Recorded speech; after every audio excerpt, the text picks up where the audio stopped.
Shalom Bapak Ibu yang dikasihi Tuhan. Saya menyapa secara khusus saudara yang berjemaat di GBI Kristus Gembala yang ada di Kota Malang maupun juga yang ada di Kota Lawang. Senang sekali boleh bersama-sama dengan saudara, sekalipun saat ini kita tidak bisa berjumpa secara langsung, tidak bisa bertatap muka secara langsung. Tapi saya bersyukur oleh karena kecanggihan teknologi yang ada, memungkinkan kita untuk masih bisa diberkati dengan firman Tuhan, sekalipun di tempat dan waktu yang berbeda. Nah, sebelum kita sama-sama diberkati firman, saya mengajak saudara untuk sama-sama satu di dalam doa. Mari kita berdoa. Tuhan Yesus mengucap syukur karena kebaikan Tuhan yang Tuhan karuniakan kepada kami. Sekalipun di tengah wabah COVID Corona ini, COVID-19 yang merebak di hampir seluruh negara-negara di dunia, toh kami masih bisa mendengar firman-Mu. Toh firman-Mu masih bisa diperdengarkan bagi kami semuanya. Itu sebabnya kami bersyukur. Oleh karena jika tanpa firman Tuhan, di tengah situasi yang seperti sekarang ini, kami mungkin tidak akan memiliki pengharapan apapun. Tapi kami bersyukur bahwa Tuhan menganugerahkan kepada kami iman, supaya kami terus-menerus bisa teguh di tengah setiap situasi yang ada. Hamba berdoa memohon supaya kiranya Allah Roh Kudus menuntun kami semuanya, baik hamba-Mu yang menyampaikan, seluruh jemaat Tuhan yang mendengarkan, supaya kiranya Tuhan berbicara secara pribadi kepada kami semuanya. Momen ini akan menjadi momen di mana kami mengalami perjumpaan dengan Tuhan. Di dalam nama Tuhan Yesus, kami menyerahkan jalannya pemberitaan firman ini. Haleluya. Amin.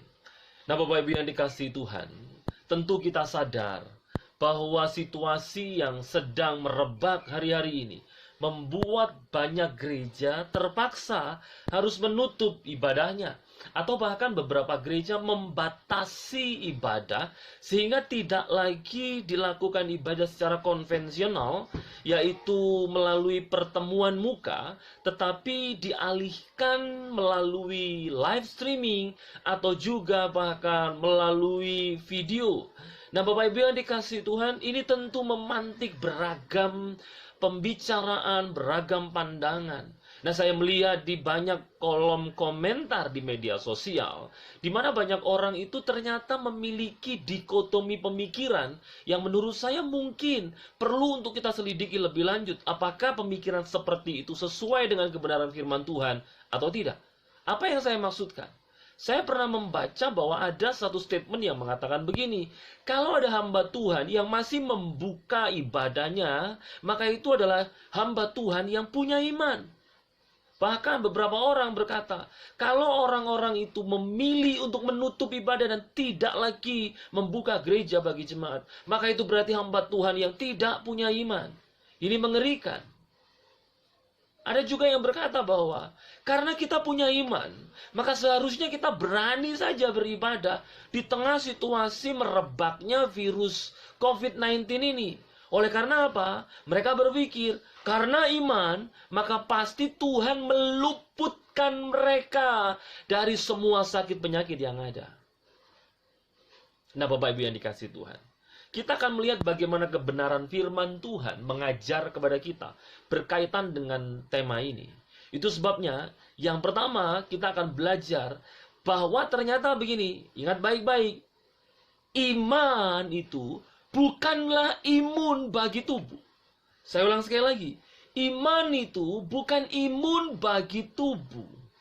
Kenapa saya sampaikan begitu? Karena ternyata begini, sepanjang saya mempelajari Alkitab, saya tahu satu hal, bahwa ternyata di Alkitab ini dituliskan, dikisahkan ada begitu banyak orang yang punya iman excellent, punya iman yang luar biasa. Tetapi tahukah saudara, meskipun dia punya iman yang luar biasa, ternyata imannya itu tidak menjadikannya memiliki imun atas tubuhnya. Artinya, orang-orang yang beriman juga masih bisa kena sakit penyakit. Apa pentingnya kita belajar ini nanti? Supaya begini, jangan mengatasnamakan iman. Maka kemudian kita seolah-olah kemudian berani menghadapi segala situasi, berani menghadapi virus yang ada. Dan kita berpikir, karena kita punya iman, maka iman itu akan menjadi imun atas tubuh kita. No. Kita akan sama-sama melihat Dua contoh, saya ambil satu dari perjanjian lama dan satu dari perjanjian baru. Dari perjanjian lama, kita bisa belajar dari orang yang bernama Ayub.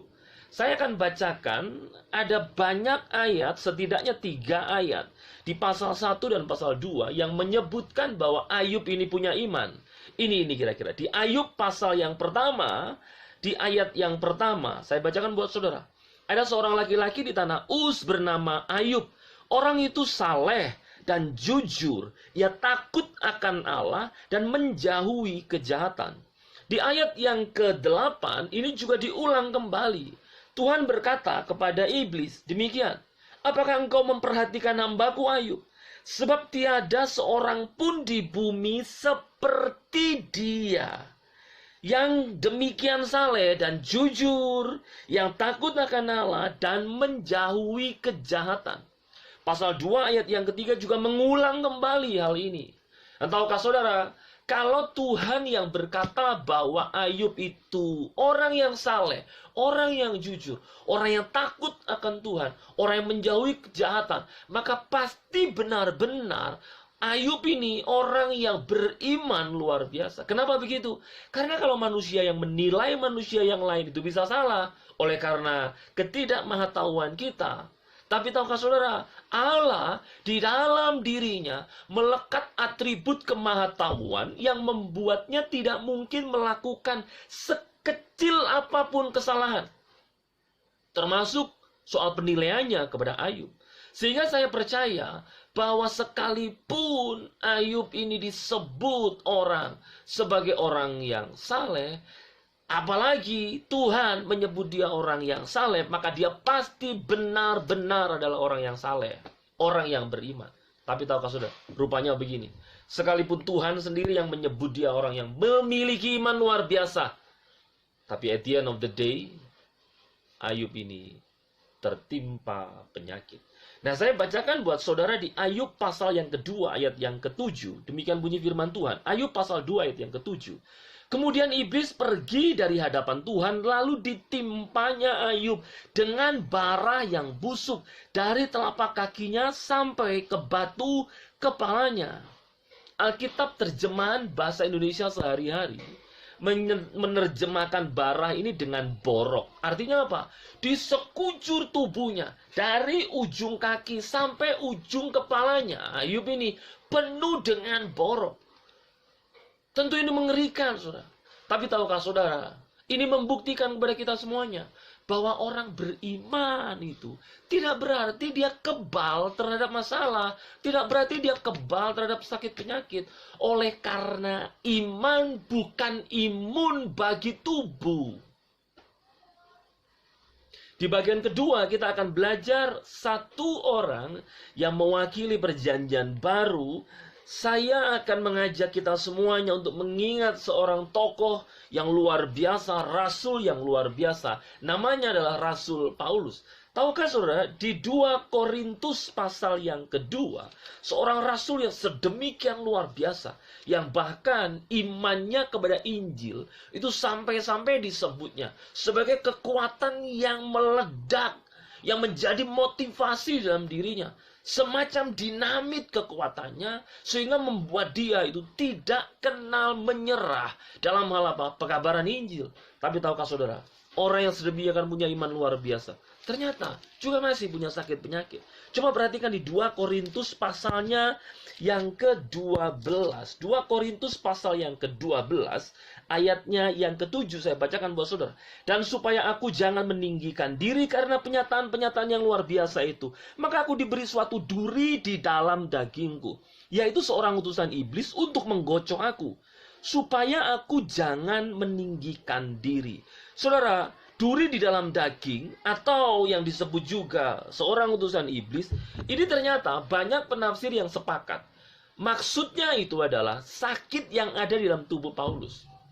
Melalui beberapa buku yang saya baca, ternyata Paulus ini memang setidaknya mengidap glukoma atau tekanan pada pembuluh darah mata yang mengganggu dia di dalam pelayanannya. Tapi terlepas apakah saudara sepakat dengan penafsiran itu, ternyata di Yakobus pasal 5 itu juga menyebutkan bahwa orang percaya, kumpulan jemaat masih sangat mungkin terkena sakit penyakit. Saya bacakan dari Yakobus pasal 5 ayatnya yang ke-14. Kalau ada seorang di antara kamu yang sakit, baiklah ia memanggil para penatua jemaat supaya mereka mendoakan dia serta mengolesnya dengan minyak dalam nama Tuhan. Nah, artinya apa? Yakobus sadar bahwa di dalam komunal jemaat itu masih memungkinkan untuk mereka terkena sakit. Dan Yakobus memberi petunjuk tentang apa yang harus mereka lakukan ketika mereka sakit. Dari semua ayat-ayat yang tadi saya bacakan menunjukkan orang beriman sekalipun masih memungkinkan untuk dia sakit. Nah, apa yang perlu kita pelajari? Saudara, yang pertama, kalau saudara sedang mengalami sakit, atau bahkan, misalkan, seandainya, dengan berat hati saya berkata, kita menjadi salah satu korban dari penyebaran COVID-19 ini. Dengar baik Bapak Ibu yang dikasihi Tuhan. Tidak ada yang salah dengan iman saudara. No. Jangan berkata kalau saudara sakit, itu karena ada yang salah dengan iman. Selagi saudara hidup dalam kebenaran firman Tuhan, maka dengar baik, orang yang beriman pun bisa tetap sakit. You know why? Karena ternyata iman bukanlah imun atas tubuh. Lalu saudara bertanya begini, kalau iman tidak menjadi imun atas tubuh, lalu untuk apa iman itu? Dengar baik, dengar baik. Ini yang perlu saudara camkan baik-baik. Iman memang bukan imun atas tubuh, tetapi iman akan menjadi imun bagi jiwa kita. Saya ulang sekali lagi. Iman itu bukan imun atas tubuh, melainkan imun atas jiwa kita. Saudara, pemikiran yang paling sederhana pun saya rasa akan sepakat bahwa kesehatan jiwani itu jauh lebih penting daripada kesehatan badani. Saya ulang sekali lagi. Saya rasa kita sepakat bahwa kesehatan jiwani itu nilainya jauh lebih penting dibandingkan dengan kesehatan badani. Saudara tahu kenapa? Karena ternyata begini, saudara. Waktu saya pelayanan di Liponsos, di Keputih, di Surabaya, ini adalah bagian dari dinas sosial yang mereka ini menyediakan tempat menampung orang-orang yang sakit jiwa, yang kehilangan kesadaran atas dirinya, yang schizofren begitu. Nah, waktu saya melayani di sana, tentu saja di sana dibagi-bagi, ada klaster-klasternya begitu untuk orang-orang yang masih bisa diajak berkomunikasi, mereka kami layani. Setelah saya menyampaikan firman bagi mereka, kami juga dengan tim membagi-bagikan nasi bungkus untuk mereka. Tahukah saudara, waktu saya melihat-lihat ke dalam, orang-orang yang menerima nasi bungkus ini, sebagian besar di antara mereka, bukannya mereka ini makan dari bungkus nasinya itu. Tidak, ternyata mereka buka nasinya, bungkusnya dibuka, lalu nasinya dituang ke tanah, dan mereka makan dari tanah itu. Bahkan beberapa di antara mereka tidak lagi bisa menggunakan pakaian yang proper untuk tubuh mereka. Akibatnya, bagian-bagian tubuh yang privat itu sampai terlihat. Saudara, ini tentu menyedihkan sekali. Nah, dari situ saya menilai bahwa sekalipun secara fisik mereka baik-baik saja, tidak ada yang berkekurangan secara fisik. Tapi jika jiwanya bermasalah, maka semua yang baik secara fisik pun tidak lagi ada gunanya. Nah, Bapak Ibu yang dikasihi Tuhan, inilah pentingnya iman. Iman itu bisa menjadi imun atas jiwa kita. Bagaimana tidak? Kalau tadi saya menyebut Ayub, tentu saudara juga tahu, Ayub ini menjadi salah seorang yang sampai detik ini dikenal sebagai orang yang paling banyak menerima penderitaan di saat yang sama. Saya mengkelompokkan penderitaan Ayub ini setidaknya pada 3 hal ini. Yang pertama, Ayub ini menderita secara jiwani. Bagaimana tidak? Waktu dia mendengar anak-anaknya mati seketika, tentu jiwanya tertekan, saudara. Yang kedua, dia juga menderita secara badani nih. Kenapa? Karena sekali lagi, borok di sekujur tubuhnya tentu membuat dia menderita secara badani, secara jasmani. Yang ketiga, Dia ini juga mengalami pergumulan rohani yang berat. Karena apa? Semua penderitaan yang tertimpa padanya itu justru menimpanya di tengah kesalehannya. Pengertian kuno itu mengatakan bahwa orang yang saleh pasti menerima berkat. Sementara penderitaan hanya diberikan Tuhan bagi orang yang fasik. Itu sebabnya ini menjadi pergumulan yang berat bagi Ayub. Bahkan kalau saya mengingat seorang penulis yang bernama Charles Swindoll dalam bukunya tentang Ayub ini, dia mengawali kalimatnya di bagian pertama bukunya dengan menulis begini. Bagi kebanyakan orang, hidup itu berat. Tapi bagi Ayub, hidup itu bukan hanya berat, melainkan juga tidak adil. Saudara, Swindoll mengalami pergumulan yang sama ketika dia harus menuliskan hal ini. Tapi tahukah saudara, menariknya begini. Sekalipun Ayub ini mengalami berbagai-bagai, bertubi-tubi penderitaan, jiwanya tetap melekat kepada Tuhan.